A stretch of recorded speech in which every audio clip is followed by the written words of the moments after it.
Football মানে কি শুধু গোলার জার্সি? না, কোনো জার্সির আড়ালে লুকিয়ে থাকে এক মহান ইতিহাসের উত্তরাধিকার। আজ আমরা এমন একজন তারকাকে নিয়ে কথা বলবো, যিনি কানাডার শীতল মাঠে বড় হয়েছেন, খেলেছেন আমেরিকার মেজর লিগ সকারে, কিন্তু তার ধমনীতে বইছে বাংলাদেশের স্বাধীনতা যুদ্ধের উত্তাল রক্ত। তিনি শামিদ সোম।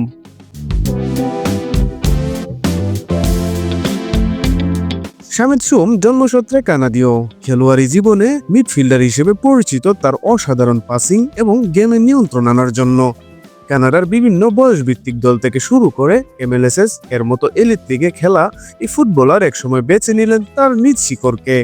তিনি সিদ্ধান্ত নিলেন খেলবেন বাংলাদেশের হয়ে। কিন্তু এই সিদ্ধান্তের পিছনে যে পারিবারিক বন্ধন এবং যে মহান আত্মত্যাগ কাজ করেছে তা আজও অনেকেরই অজানা।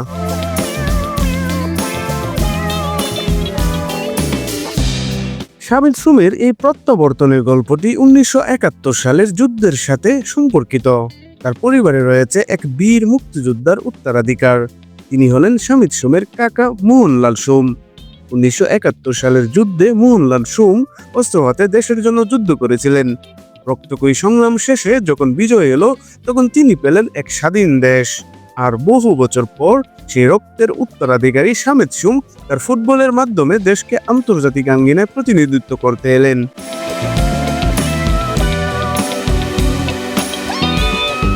তাই তো শামিদ সোমের কাকা মোহনলাল সোম এক সাক্ষাৎকারে বলেছিলেন, তার জন্য এর চেয়ে গর্বের আর কিছুই হতে পারে না। তিনি দেশ স্বাধীন করেছেন মুক্তিযোদ্ধা হিসেবে, আর তার বাইপু সেই স্বাধীন দেশের জাতীয় দলের হয়ে প্রতিনিধিত্ব করছে। এটা যেন ইতিহাসের এক সুন্দর চক্র, একজন আন্তর্জাতিক মানের খেলোয়াড়ের ক্যারিয়ার আর অন্যদিকে এক মুক্তিযোদ্ধার আত্মত্যাগ। এই দুই প্রজন্মকে এক সুতোয় বেঁধেছে লাল সবুজের জার্সি।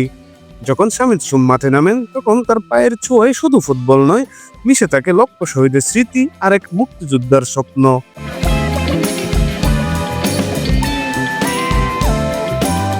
শামিদ সোম শুধু একজন ফুটবলার নন, তিনি বাংলাদেশের এক অনন্য গল্প, একটি জাতিসত্তার গভীর আবেগ এবং খেলাধুলার প্রতি তার ভালোবাসার প্রতীক। এইরকম আর কোন কোন তারকার পিছনে লুকিয়ে আছে দেশের বিস্ময়কর ইতিহাস? কমেন্টে জানান আর সাবস্ক্রাইব করুন আমাদের চ্যানেল ইনফোইশ।